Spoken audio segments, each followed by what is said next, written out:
महाराष्ट्र राज्य विधान परिषद सार्वत्रिक निवडणूक 2026 मध्ये ठाणे पालघर मतदारसंघातून शिवसेनेचे माजी आमदार रवींद्र फाटक तर यवतमाळ मतदारसंघातून दुष्यंत चतुर्वेदी हे शिवसेना, भाजपा, राष्ट्रवादी काँग्रेस, अजित पवार गट आणि आरपीआय या महायुतीचे उमेदवार म्हणून बिनविरोध विजयी झाले.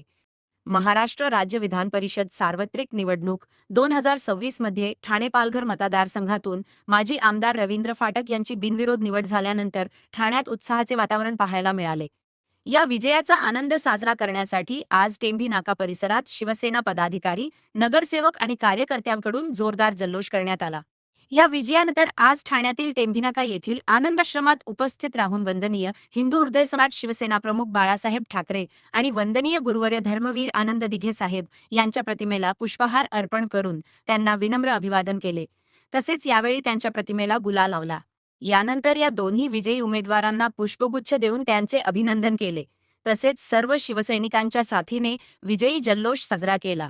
यावेळी महाराष्ट्राचे उपमुख्यमंत्री व शिवसेनेचे मुख्य नेते एकनाथ शिंदे, परिवहन मंत्री प्रताप सरनाईक, जलसंधारण मंत्री संजय राठोड, ठाणे महानगरपालिकेच्या महापौर शर्मिला पिंपळोलकर, ठाणे विधानसभा शहर प्रमुख हेमंत पवार, शिवसेना सचिव राम रेपाळे, शिवसेना ठाणे महापालिका सभागृह नेते हनुमंत जगदाळे, गटनेते पवन कदम, कल्याण जिल्हाप्रमुख गोपाळ लांडगे तसेच महायुतीचे सर्व नगरसेवक, नगरसेविका, शिवसैनिक पदाधिकारी आणि कार्यकर्ते मोठ्या संख्येने उपस्थित होते. यावेळी नवनिर्वाचित आमदार रवींद्र फाटक यांना विजयाबद्दल शुभेच्छा देण्यासाठी पदाधिकारी, शिवसैनिक, कार्यकर्ते, बंधू भगिनी यांनी एकच गर्दी केली होती. पालघर विधान परिषदेतल्या मतदारांनी ही निवडणूक म्हणजे बिनविरोध केली.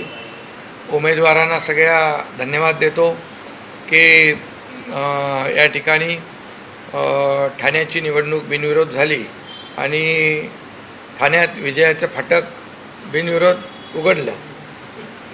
बरोबर ना?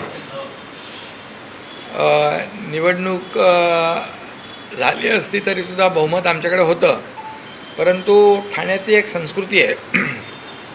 यापूर्वी देखील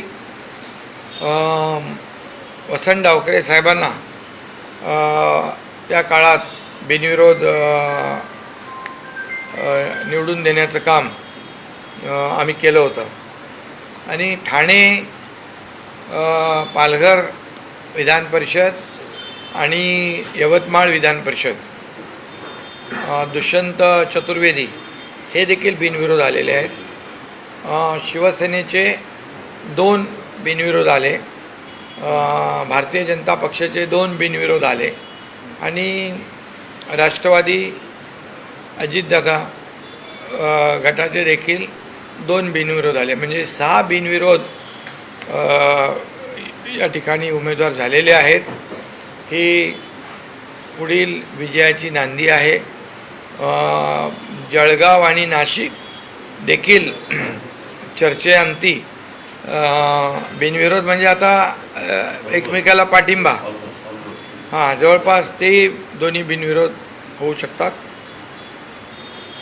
आणि मी अगोदर पण सांगितलं होतं ज्या दिवशी फॉर्म भरला त्या दिवशी की 17च्या 17 जागा महायुती जिंकेल